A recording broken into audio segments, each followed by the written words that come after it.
There's a tension which you find within the African-American elite.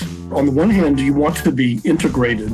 On the other hand, every diaspora group has gone through this. Actually, the racial melting pot is bubbling away. And now, The Good Fight with Yascha Mounk. Epidemics don't really have a start date. We don't really know when the first human being contracted COVID-19. It also increasingly feels as though we won't have a clear end date. Perhaps for each of us, the moment when we finally get an effective vaccine into our arms will feel like the end of a pandemic, but there won't be one day in which we can declare the end of a pandemic worldwide. Even if we ultimately manage to eradicate COVID-19, we likely won't know the exact time or day. And yet, it has now been about a year since COVID-19 has started to dominate headlines and enter the consciousness of ordinary people.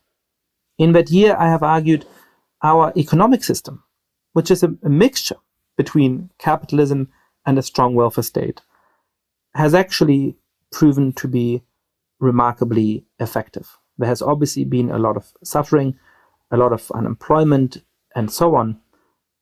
But our economic system has ensured that we all continue to have water and electricity and internet and food.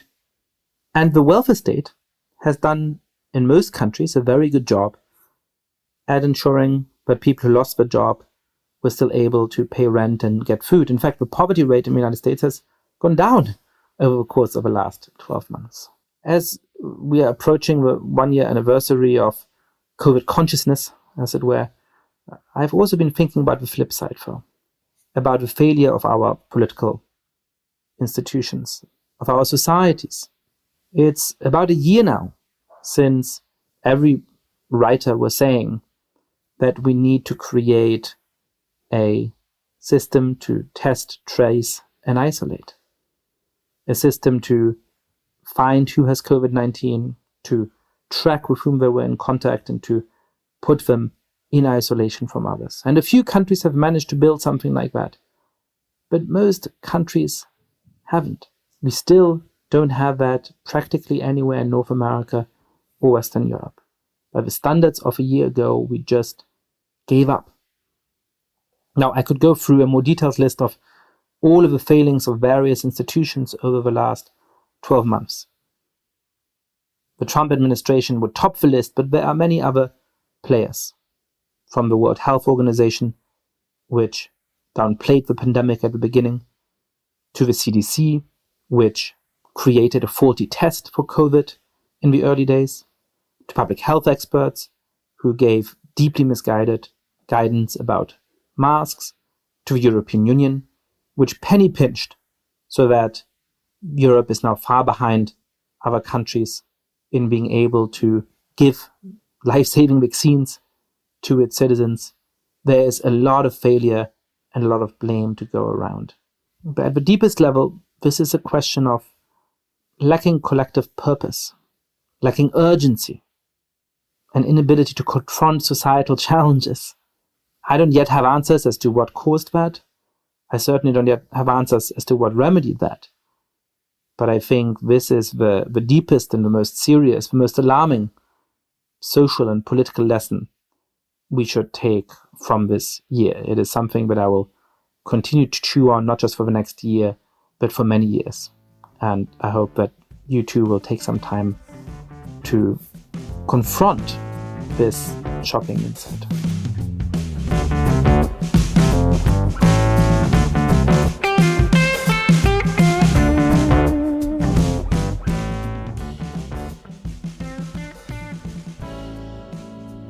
Michael Lind is one of the co-founders of New America and now a professor of public policy at the LBJ School in Austin, Texas. He is one of the great iconoclastic thinkers of American life. He's the sort of person who has probably influenced my thinking just about as much as any living writer today, even though I disagree with him 9 out of 10 times. We had a very wide-ranging conversation about how to understand the basic structure of conflict in American society today. The way that he has described it in his last book about a new class war is a kind of managerial overclass constituted probably of many of the people who listen to this podcast, of people who've gone to good universities and have fancy postgraduate degrees and make a nice living as upper middle class professionals. In his view, a lot of society is directed towards their benefit. And what we've seen in lately is a rebellion or a reaction against that. That might take a really negative and dangerous turn, as it did in the Trump years, but that in some ways needs to succeed if America should actually give most of its citizens a decent life. It's a provocative conversation. It's a wide-ranging one. I find myself still sort of thinking through a lot of it, even after we've had that conversation. So I'm sure you'll agree with parts, you'll disagree with parts, but you'll come away smarter and more engaged in these topics. So I hope you give it a listen.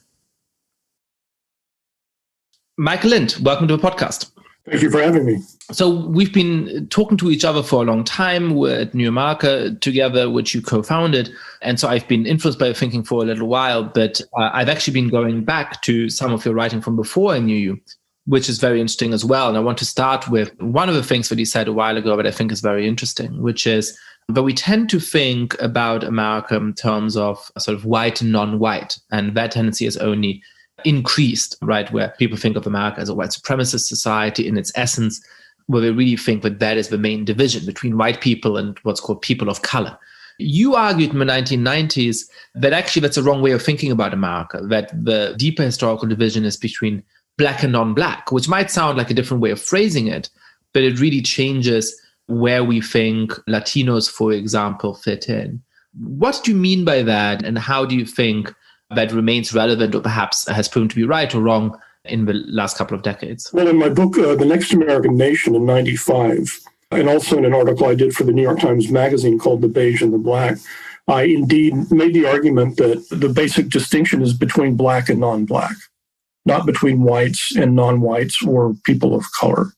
And the reason has to do with the strategy of the white American elite in the 19th and 20th centuries, or even if you go back to the 18th centuries. If you look at other nations in this hemisphere that had large African-derived populations, in the West Indies, in Brazil, for example, where the white settlers were outnumbered by African Americans in the broadest sense, they tended to create divisions within the African-descended population. So you had mulattoes, quadroons, Negroes, and so on, to carry out divide and rule.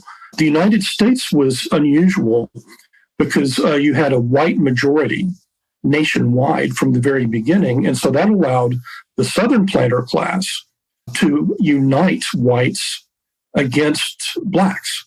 And so you had this very rigid distinction between blacks and everyone else in a fairly elastic definition of whites. And for much of the 19th century, there was a definition whether Celts and Slavs could be true Americans. All the way up until the 1900s, much of the American elite claimed the United States was an Anglo-Germanic Protestant nation. The definition of white gradually expanded to include Irish Catholics, Eastern Europeans, Jews, and so on. Arguably, it is expanding now. And this is not a matter of government data or anything. It's a matter of kind of popular consciousness to include so-called white adjacent groups, such as many Hispanics and Asian Americans. So in a sense, this is, a very pessimistic view. That is, the rest of society will tend to define itself by not being of African descent. But on the other hand, it's somewhat optimistic because it means that we're not divided perpetually between the 5 official racial groups of the U.S. Census. Yeah, I think it's interesting to think about the ways in which the story is very optimistic and the ways in which it's really quite strikingly pessimistic. I guess there's 2 sort of challenges that I would try to think through from today. One of them is that in voting behavior, some of what you're saying seems to have been coming true in the last 4 years, for example. I still think one of the striking things about the 2020 election is the extent to which supposed or so-called people of color have actually moved towards Trump in these last 4 years, something really quite striking. And of course, we see in the failure, for example, of a referendum about affirmative action in California, which is majority minority, that so-called people of color aren't quite behaving in the way that they're expected to by a political and progressive class. On the other hand, the whole American elite seems to have bought into this idea that the fundamental division of America is white and non-white. And I guess there's a question as to how much that will percolate down into society. So whether it's possible for those elites to remake America in the image of the distinction that they think defines America, even if historically you're right, that it was actually a slightly different one that did. And the second challenge, perhaps, is what that means for Black Americans. The most pessimistic reading of what you're saying is that they will always remain the underclass, that they are the necessary ethnic other that makes it all the easier for Latinos or for Indian Americans or for Chinese Americans to integrate. But there has also been a very substantial growth of Black middle and upper class. And so I guess I wonder whether that should make us a little bit more optimistic about the role that African Americans will play in America's future. Is that just sort of part of the division of Black and non-Black America, and there's just some space for, even in that sort of dyadic vision, for Black Americans who are affluent and so on? Or does that actually challenge that division? Well, there's a tension which you find within the African American elite over, on the one hand, you want to be integrated in society. On the other hand, you want to keep your own distinct identity forever. And every diaspora group in the U.S. has gone through this tension. Historically, in the United States, we say the melting pot is over as a metaphor. Actually, the racial melting pot is bubbling away. By the third or fourth generation, Americans of Hispanic descent don't speak Spanish. They marry outside of the so-called Hispanic category. Same is true even earlier for people, so-called Asian Americans. I say so-called because it's ridiculous, saying Indians and Filipinos and Chinese people are all the same race. So I think there's a great deal of resistance to not only integration, but ultimately amalgamation, because your group, to the extent that it is distinct, will eventually vanish into this larger, fluid, mixed race population. The only exceptions to that in American history so far, where you don't have external segregation, as in the case of African Americans for much of history, have been religious groups like Mennonites and Amish and Hasidic Jews and so on, where there's a deep religious taboo against outmarriage. But the truth is, outmarriage, intermarriage is going up rapidly among African Americans. It's not quite at the levels of Hispanic Americans and Asian Americans. This, by the way, was Frederick Douglass's vision. His second wife was a white American, and he predicted in a few centuries these categories would cease to exist, Black or white. So I think this is a huge crisis for the American elite because it's all organized, universities, government contracting, voting rights, all of that, on the idea that there are these 5 official races that were actually created arbitrarily by the Office of Management and Budget in the Nixon and Ford years. They were tasked with coming up with categories for the census, and they came up with non-Hispanic white, Hispanic or Latino, Black American or later African American, Asian and Pacific Islander, and Native American. Our university curricula, all of our job classifications are based on this, and the social reality of the racial melting pot is undermining it for African Americans as well as for everyone else. At Qualcomm, we believe in staying connected, and you can see us wherever 5G is helping transform telemedicine, supporting remote education, and powering mobile PCs. The invention age is here. Learn more at qualcomm.com/inventionage. Yeah, and that story I certainly find to be helpful. I guess one of the great questions that I find myself asking at the moment in general on this sort of official bureaucratic interpretation of racial categories, but also on many more normative questions, is whether a political and cultural elite that dominates the airwaves can sort of impose its view of the matter on the bulk of the population, or whether it will ultimately founder on reality. I mean, that goes together with my sense, which I shared before in the podcast that the sort of culture war that we have at the moment is far deeper and more entrenched among the elite than it is among ordinary people. That when you look at polls of average Americans, they're far less divided about complicated issues from police violence to even abortion than are, the people who are highly educated and who really determine the policies of both sort of the Democrats and the New York Times on the one side and sort of the Republicans and Fox News on the other side. So the question then becomes, can these mutually hostile elites manage to sort of imbue the attitudes in a share of the population and generalize that conflict? Or in this case, can the sort of more left-leaning elites manage to imbue this official bureaucratic vision of 5 races on the rest of the population? Or will the sociological reality always confound that? And that's not actually how most Americans think about it. What do you think about that? I think most Americans are ignoring it. I have, people of several races in my extended family. When I returned to Austin, Texas after 30 years, it had been a very segregated society. And it strikes me, it still is in the elite area. It's disproportionately white, the very gentrified area. If you go out to the working class, lower middle class suburbs, what you find is it's incredibly integrated. And it is culturally integrated as too. Accent is important, I think. That is, you now have a situation, which is new in my life, having been born into segregated Texas, that if you're speaking to someone on the phone in Austin, Texas, you have no idea what that person's race is. They can be Black, Hispanic. I mean, Texas is a majority non-white state now. So what you have actually is our stereotypes about African Americans, that they're inner city. That's not true. The vast majority of them live in the suburbs and exurbs now. That they're isolated in Black neighborhoods, only true for minority. That they're poor, not true. Majority are working class. So if you drive outside of these big cities where our intelligentsia and donors and politicians live, to the suburbs, you find this melting pot bubbling away in these working class suburbs. And this is something that is not being captured. It's kind of like a rotten borough system, to use the British term. I mean, as long as you have set-asides and affirmative action, then you're going to have people who are part German, part Polish, and part Mexican identify themselves as Hispanic, right, to get the job or to get the set-aside.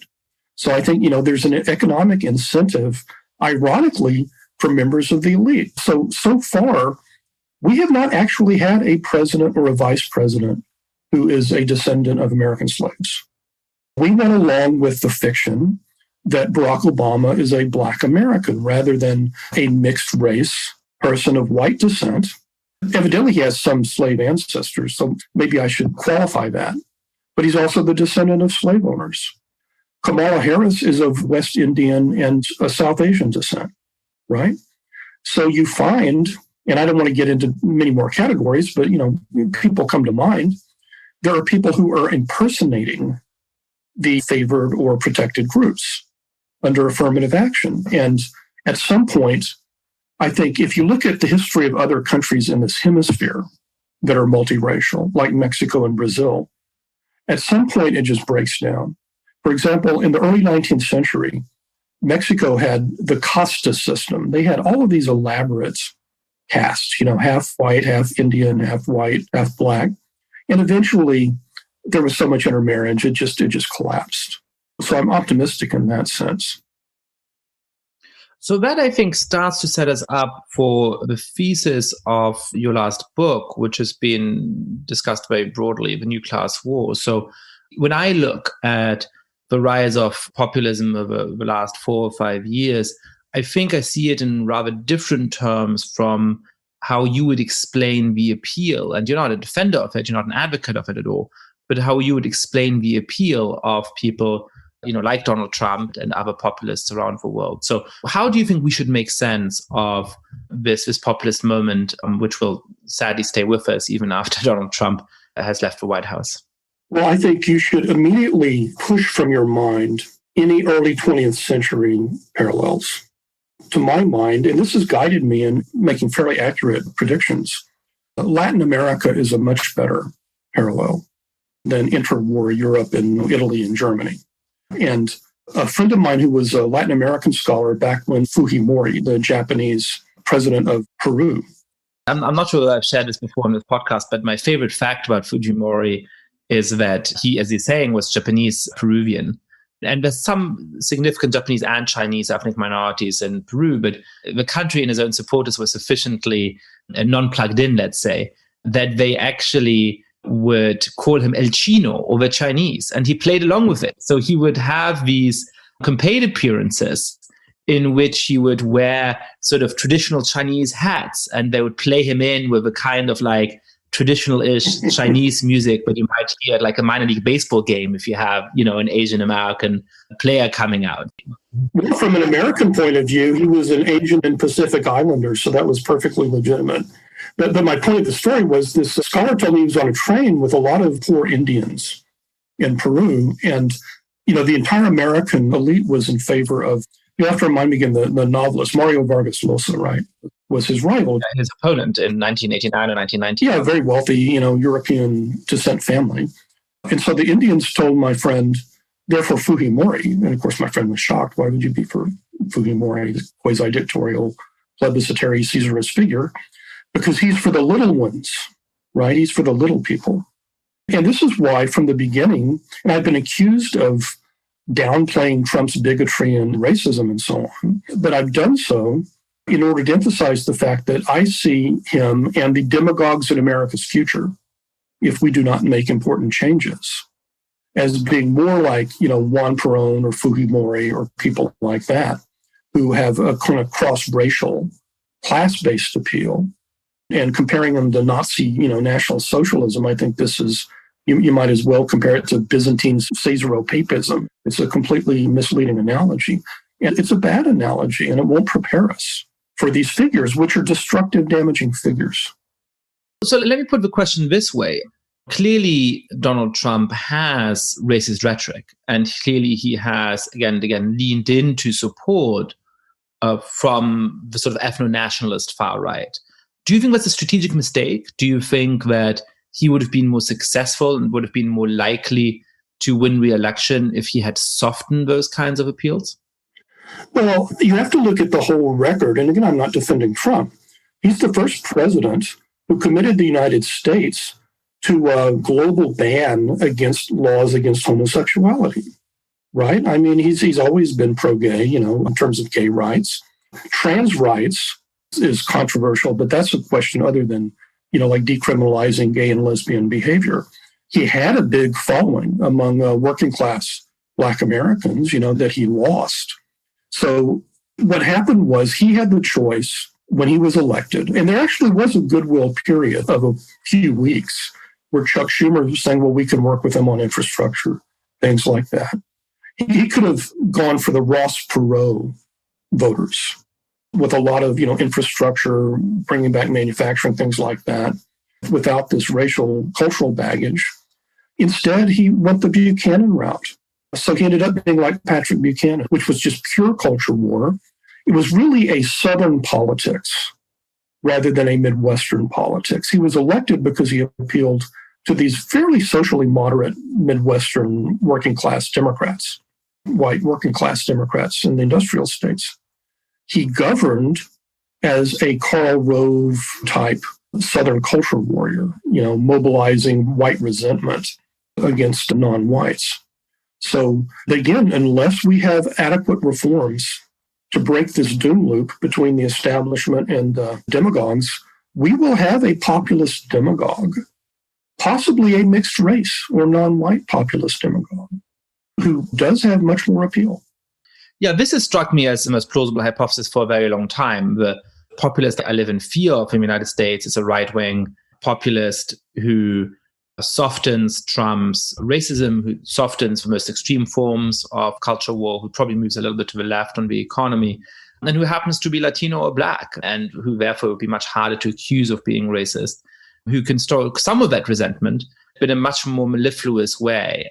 And I think if the Republicans stumble into that kind of candidate, they're going to clean up and they could have a majority for a significant period of time. But tell us, you refer to this doom loop. between the establishment and populism. What do you mean by that doom loop? And why do you think that what's going on, as the title of your last book suggests, is this sort of new class war? What does that mean? Well, I've been arguing since before Trump even entered the race in 2015 that we're now in a system in which the left-right division is less important than the insider-outsider division. And the insiders are the college-educated people, particularly the ones with advanced graduate professional degrees, who have secure jobs, often in large corporations and banks connected to the world economy. The outsiders include not only most of the working class, whether native and white or immigrant or non-white, but a lot of downwardly mobile members of what I call the overclass. That is, people with college degrees working at Starbucks who provide a big constituency for the Democratic Socialists of America, for the Bernie Sanders movement. But you also have small business owners who fear being proletarianized, and they're a big constituency for like the reopening rallies, and to some degree for this cult of personality of Trump. So what's the nature of this class war between them? So, when you say that really the political conflicts between insiders who have as professional degrees and so on, the word class war seems like a big term for that, right? I mean, I buy that they have entrenched interests. I buy that they have their own worldview to some extent, for obviously not a homogeneous one.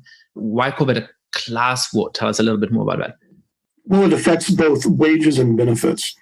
With respect to wages, the American elite has basically spent the entire last 30, 40 years trying to devise ways to increase the profit share without necessarily increasing productivity through technology by driving down wages through a variety of mechanisms. There's offshoring to low-wage countries.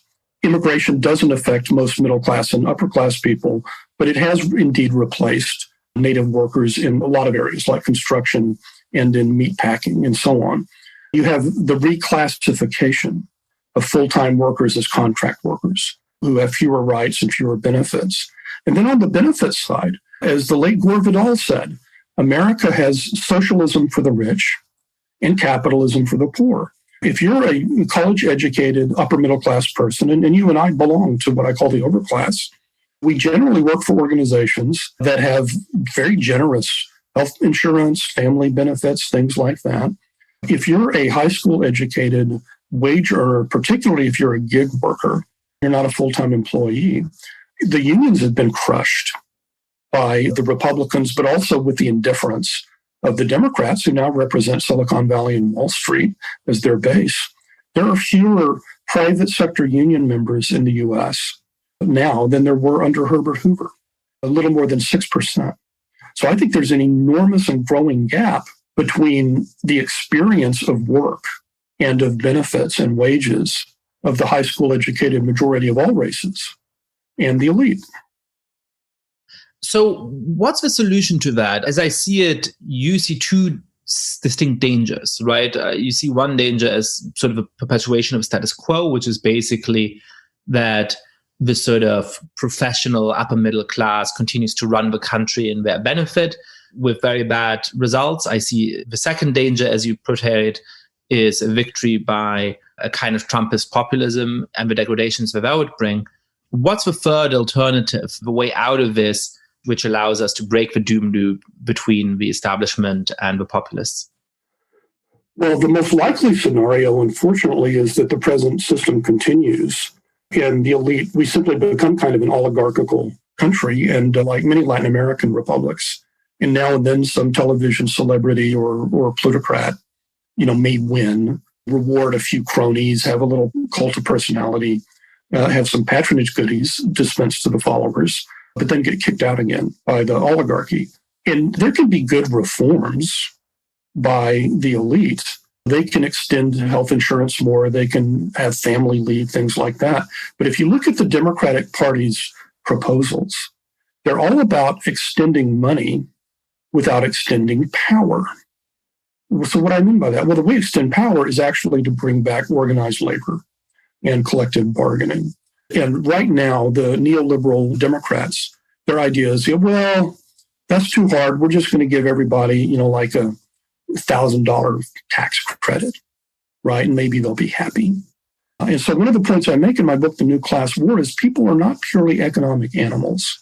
If you freeze them out of all power, including in their own workplaces, and if they feel they have no power in politics other than casting an ineffectual vote every few years. Furthermore, if the media portray their religious values as horribly benighted and backward and parochial, then you're not going to win over their affection by having a $1,000 or $2,000 tax credit every year. So the alternative, I don't think it's likely, but I think we have to fight for it. It's restructuring the economic system. It's having a system of countervailing power and checks and balances in the economy and in the media. And this is something that our neoliberal and right-wing libertarian elite is not interested in because they do not want to have to share power with worker representatives in the workplace they do not control. And in the media, they do not want to have to deal with rabbis and mullahs and priests and pastors when they're, doing programming. They used to have to do that in this country in the 50s and 60s. They don't anymore.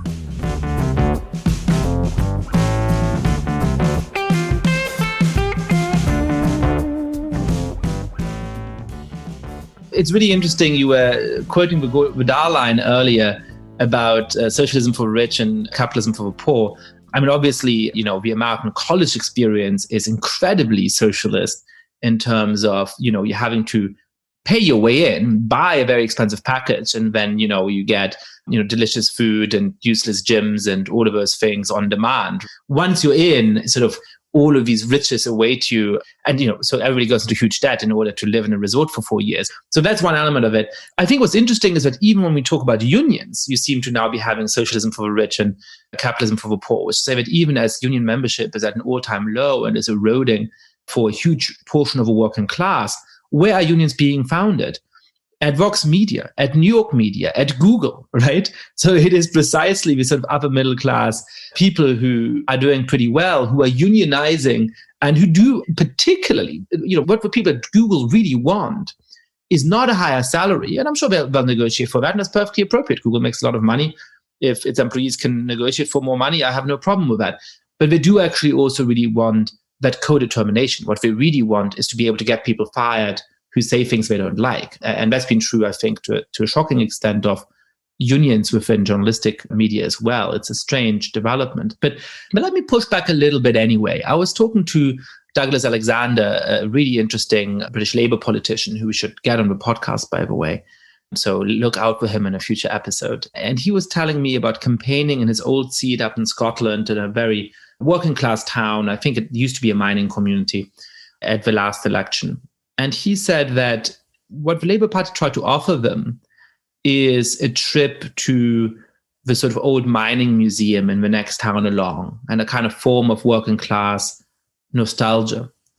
And for virtually everybody in that constituency, that world was just completely gone. What they wanted is a trip to Euro Disney. It was just a different world of feelings and symbols. And that idea that the Labour Party still often had, that these communities in the northeast of England, the sort of red wall, which was supposed to always deliver these seats, that crumbled and that Boris Johnson took, that was based on this sort of deep historical and class sentiment that we are workers, and so our party is the Labour Party, and we don't trust these Tories and so on. And he thinks that whole cultural world is completely gone, which I think is very interesting. But I think it also challenges your solution a little bit. I get how you have a sense of belonging in a union that goes beyond just the economic incentives. When you go to the factory every morning at 8 a.m. together with 500 other people, and it is a collectivist culture, right? I absolutely think that people who drive for Uber should get much better benefits, and I share many of your concerns about it.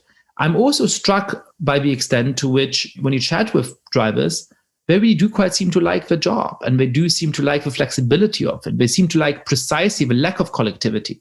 They like that they can switch on the meter and switch it off whenever they want. I was talking to one driver recently who's from Guatemala who said, this is amazing. Now I can be home with my family 3 months of the year and just work a lot in another 9 months. And I decide when to go home to Guatemala and have a boss to talk to agree on that. Now, perhaps you can preserve some of those things, but I just wonder whether the structure of the modern economy is conformable with an economic form of advocating for your collective interests that was based on the idea of relatively collectivized jobs, which don't seem to reflect the reality anymore.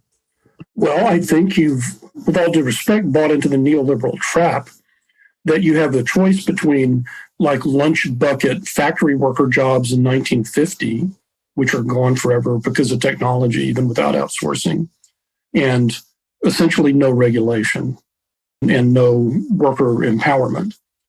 I'm in favor of all kinds of regulation, to be clear, but I don't know whether sort of the form it would naturally take as a union. The union, I think, is the form that is developed in the 19th century in these big factories with a very collective form of work and some collective form of life. And whatever it is that allows us to ensure that Uber drivers get their due, whether it is regulation, whether it is an activist government, whether it is some kind of new form of self-organization, perhaps. It's just the union doesn't strike me as necessarily the natural model to that reality.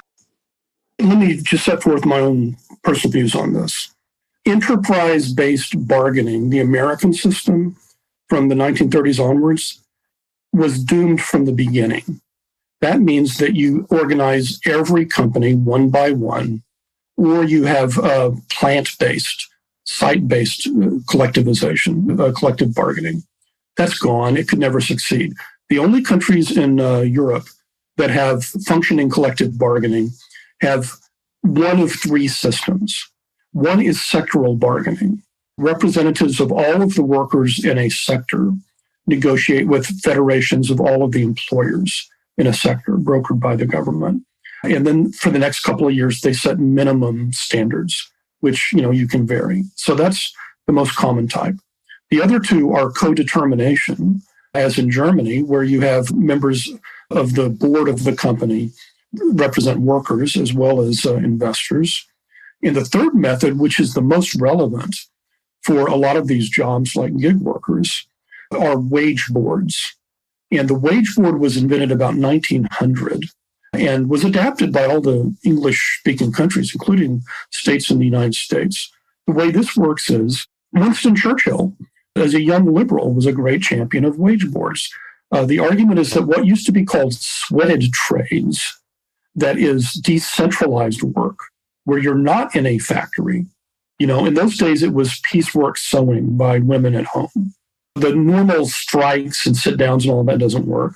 So the government appoints a wage board, and it has representatives of workers, representatives of employers, and maybe representatives of consumers and government.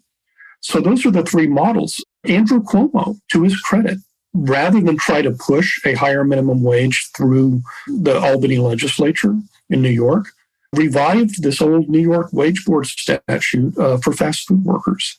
But the thing is, there is still voice. Even if you're an Uber driver, you get to vote for the person who represents you in the negotiations with the companies. So there's some sense of power. The other thing, which I think it really should be a great cause, I don't know why progressives, well, I do know why. They're being funded by Wall Street and Silicon Valley billionaires. That's why. The U.S. is one of the few OECD countries that has at-will employment. Your boss cannot fire you because you're Black or Jewish or, female, but they can fire you for any other reason without any due process whatsoever. So I think we should outlaw at-will employment. There should be standard minimal default due process before you can be fired. We also need legislation to rein in HR. As you point out, you now have the irony that you have these upper middle class junior managers wanting a union so they can fire more of their conservative Republican co-workers they don't like because HR isn't doing enough of the job, right? So let me just be clear. Most Americans now and forever will work in the non-traded domestic service sector. There are going to be very few factory workers. There will be enormous numbers of home health aides who may drive from house to house. But nevertheless, there are all kinds of things you can do to give them power and voice and agency, which they don't have without going back to the old AFL-CIO system of 1950. That's very interesting and persuasive. I wonder what the sort of larger political takeaway is if all of that doesn't happen. So as you're looking forward to the next 10 or 20 years, presuming, as you're saying, that some of that might happen to some extent, but the most likely path is a lack of change in those areas. What will happen to our politics? Will it go down the spiral between sort of preservers of the establishment and more destructive populists like Trump, or do you see a kind of way out? What do you think is in store for us? Well, I think Biden got off to the wrong foot. All of the conservative websites are showing this speech he made where he said, we're going to target the money for the next recovery plan to women and then a list of official minorities, right? So if you watch that out of context, I mean, maybe there's more to it. It sounds like if you're white or male and you have a business, you're at the back of the line. The federal government is not going to give you any money, right? That is, we've decided we're not going to fund white males who own businesses, who also have wives who are female, right? These white males. White women have not voted for the Democratic Party, if I'm not mistaken, since the 1960s, because these are families. Only very strange college-educated people think that they have more in common with the person of the same sex than they do with their spouse of a different sex. To normal people, that's just bizarre, but this is the ideology of the American overclass, right? That if you're a husband, you have more in common with unrelated men than you do with your own wife in terms of political and economic interests and things like that, culture and so on. So I think if you have the combination of a stagnant economy, the Democratic Party is now pushing, as it did in California with affirmative action, to legalize anti-white and also anti-Asian American discrimination and anti-male discrimination. They want this to be totally legal. They do it anyway. All institutions do it, universities and businesses and so on. They circumvent the laws against racial discrimination in order to get numerical quotas, that they want for various ethnic groups and women. But they just want to make this formal. And that means you think you have the Proud Boys are a problem now, right? If they legalize a system of systematic, overt, explicit discrimination against whites, then you're going to have, Trump is going to look like Nelson Rockefeller, right, compared to what is coming. It's going to really, really be bad. The left does not understand the demography of this country. In 2050, they say, it'll be a non-white majority country. Well, that's assuming all Hispanics and all Asian Americans will identify as people of color, which is a mistake to begin with politically.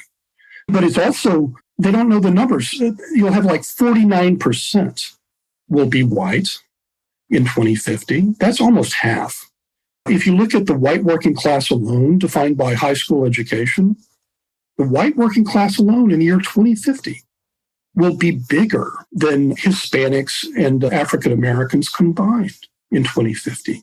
One class of the white population. So this idea that the white working class is going to be extinct and we can just ignore them and screw them over and we'll have this great, glorious future of college-educated white people and people of color, it's demographically doomed, and you're simply providing ammunition to the worst forms of demagogy in the future. How do you think this picture fits in with other countries? It strikes me that there's some of this which resonates in Germany or Denmark or Japan. There's also a lot of it that seems quite specifically American. And you are primarily an American thinker. You have an encyclopedic knowledge and a very, very broad set of visions. But I do think that sort of, even though you've written interesting things about international relations and so on, the center of your thoughts really is in America. But how do you think that story would need to be adapted to make sense of what's going on in some of those countries? Or are the disanalogies, in fact, one of the reasons why those countries may end up on a better path? Well, as I argue in the New Class War, I think there is a convergence between Western Europe and North America that does not exist between the United States and Eastern Europe. I'm very skeptical about people, making comparisons with Poland and Hungary and these ex-communist countries for a couple of reasons. One, they have been countries of outward migration. That is, they're very homogeneous and they're shrinking, partly because of low birth rates, but partly because they're moving to other parts, usually Western Europe. Also, they had this long history of fascism and communism. So they just have different political cultures. I do think you can make parallels between the US and the UK and Germany and France and Italy, because the Western European countries, and for some time, this is not new, have been countries of inward migration. Historically, they were countries of outward migration. But at least since World War II, from the British Commonwealth, you had Turkish guest workers in Germany and so on. They've become more and more multiracial. So I think there's some parallels there. What should somebody who agrees with you do? It strikes me that it's not really clear what the path forward is in terms of political engagement. You seem to have given up mostly on the Democratic Party. The Republican Party is in the grips of Trumpism. If you buy the analysis that what we're engaged in is a new class war and that you should resist the total victory of the sort of American overclass, what does that look like as a practical or political proposition? Well, the practical approach is to weaken the two parties and strengthen factions and caucuses within them. That is, when the United States system works, essentially the country obviously is 330 million people, deeply diverse and divided. The only way it works was when the two parties, which we have as an artifact of the first past the post electoral system that we inherited from Britain, were coalitions of de facto smaller parties. And you had shifting kaleidoscopic cross-party coalitions between factions. So there wouldn't have been a New Deal or a civil rights revolution if you hadn't had, liberal Republicans teaming up with pro-civil rights Democrats against segregationist Democrats and so on. Beginning with Newt Gingrich and then unfortunately continuing with Nancy Pelosi and Chuck Schumer, both parties have tried to impose British-type parliamentary discipline on their parties, which is going to lead to an explosion if it has not done so already. So I think what we need to do is weaken the leadership. Well, you have to do two things. For one thing, we have to weaken the presidency. The presidency is a winner-take-all, all-or-nothing office. Either you win or you lose. So that's just a recipe for civil war if the winner-take-all president has vast executive discretionary power. So we need to move as much policy away from the presidency to Congress. And then within Congress, we need to strengthen pro-worker factions in both parties, the Democrats and the Republicans. And there are some, it's a small group, it may not be influential, but there's a movement towards a more pro-worker republicanism. You have the traditional liberals and some of the Democratic Socialists, for that matter, in the Democratic Party, but they have to be able to buck their party leaders and to resist them and to collaborate across party lines. Now, Josh Hawley made a fool of himself and may have ended his career, Senator Josh Hawley, Missouri, by going along with this claim that the election was stolen. But shortly before that, he teamed up with Bernie Sanders to push $2,000 relief checks. So this is called, as you know, transpartisanship. It is not bipartisanship. Bipartisanship is splitting the difference between left and right. Transpartisanship is case-by-case specific alliances on particular issues by people who otherwise disagree with and reject each other. Michael Lind, thank you so much for coming on the podcast. Thank you. It was a pleasure.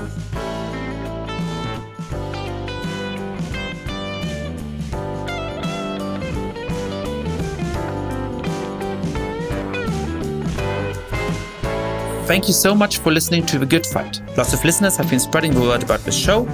If you too have been enjoying the podcast, please be like, rate the show on iTunes, tell your friends all about it, share it on Facebook or Twitter. And finally, please mail suggestions for great guests or comments about the show to goodfightpod@gmail.com. That's goodfightpod@gmail.com. This recording carries a Creative Commons 4.0 international license. Thanks to Silent Partner for their song, Chess Pieces.